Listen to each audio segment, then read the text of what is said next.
Hey there, this is the video for theme and literary aspects for the book Men We Reaped. The question you're asking is, what are the 3 themes that we will be tracing as we read this book and the next book? And what are some literary aspects to note in this book, and how should I watch for them? So let's take some notes.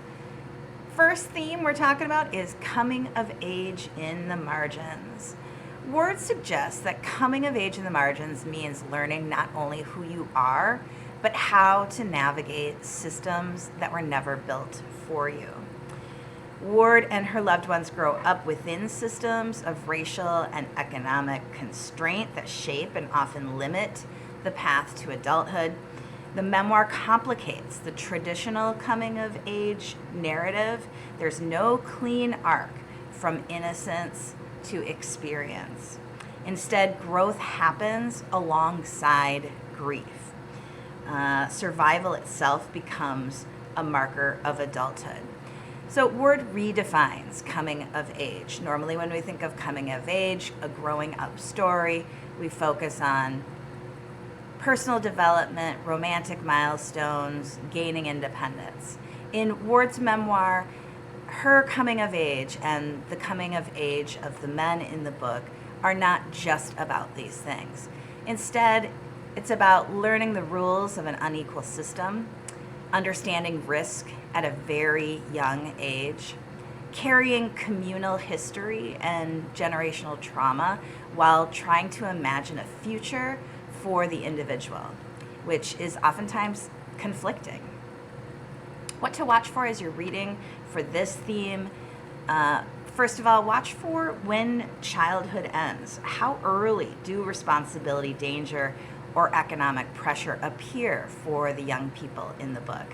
What forces speed up their transition into adulthood? Take a look at how economic limits affect individuals as well. How does poverty shape opportunity? Is adulthood defined by independence or by financial survival? Take a look at how school and education are presented in the book. Who feels disconnected from academic spaces and why?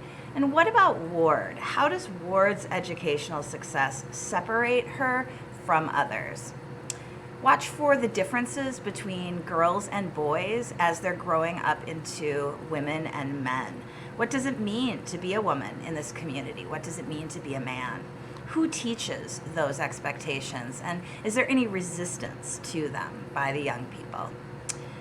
Take a look at location, geography as you're reading. How is the town of DeLille portrayed in the book?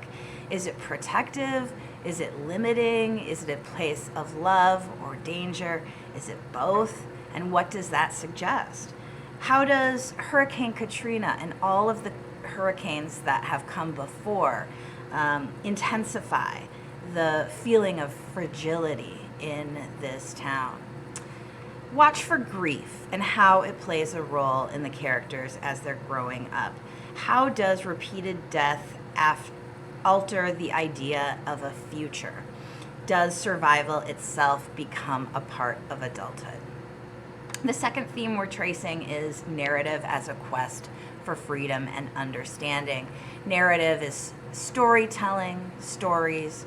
Quest is a journey, and freedom and understanding. You understand, I think. Ward states her purpose explicitly in the prologue. She hopes to understand a bit better why this epidemic happened and why my brother died while I live. The memoir becomes an investigation. It is the means by which Ward seeks freedom from silence and the possibility, however partial, of understanding. From the outset, narrative is not just how the story is told. It is the means by which Ward seeks freedom from silence and maybe freedom in the future from oppression. And the possibility, however partial, of understanding. An active Ward establishes storytelling in the prologue as an act of resistance against silence, a structural investigation into systemic forces, racial oppression, as well as economic oppression, a personal search for meaning in survival. So she has survived while so many have not. Why does she, the personal, the individual, continue to live? And what are her responsibilities for the deceased? And then finally, a confrontation with grief that refuses erasure. Words suggest that narrative is not merely remembrance, but investigation and a tool for becoming free. Watch for, as you're reading, some of the following. The two timeline structure. Why does Ward alternate timelines? Her life forward, the deaths backward. Why can't this story be told in a straight line? Track moments of investigation. When does Ward explicitly ask why? Why did this happen? Why does this continue to happen? When does she move from personal memory to a broader social commentary? Consider narrative as freedom. What does writing allow Ward that silence would not? How does remembering function as an act of defiance as well, resistance? Look for the limits of understanding. When does Ward admit she cannot fully understand this, whatever she's talking about? Watch for that. Can narrative bring freedom even if it cannot bring answers? Track repetition and return. When does Ward revisit earlier memories with new insight? And what does this suggest about how humans process trauma, how humans process anything? The third theme is identity as choice. Ward suggests that identity is shaped by forces we inherit, but also formed through daily decisions.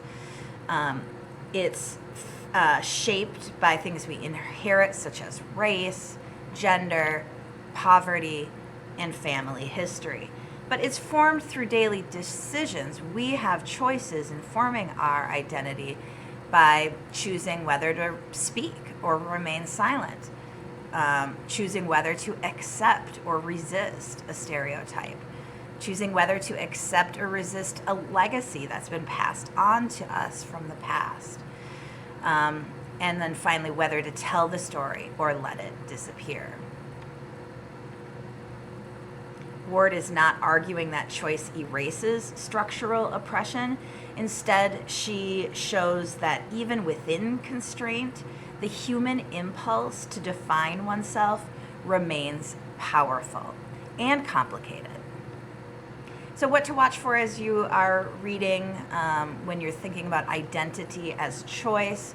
When do characters face pressure or at a crossroads? When's a character being told who they are? And who is defining them? Is it family, school, dominant society, gender roles? How does the character respond? Pay attention to language and voice. When does Ward code switch or reference speaking properly? What does it cost to speak honestly in her community? Notice mirrors, reflections, and comparisons to role models. When do characters compare themselves to parents or role models? How does Josh interpret his resemblance to his father? How does Ward interpret her resemblance to her father? And look specifically for that symbol of the mirror as you watch for that. Watch for geography and environment. How does place shape what identities are possible? Is staying in DeLille a choice or the absence of one? And how is it different for Ward compared to other characters? Track gender roles. What does it mean to be a man or a woman in this community? How do the gender roles affect Ward's relationship specifically with her brother Joshua as she's growing up? And then focus on Ward's own choices. How does she create her identity? Why does she tell this story now? What identity is she claiming through authorship? Question the limit of choice. When does a choice feel constrained by poverty, racism, or sexism? Is choosing a survival the same as choosing an identity? Okay, now for some key literary aspects.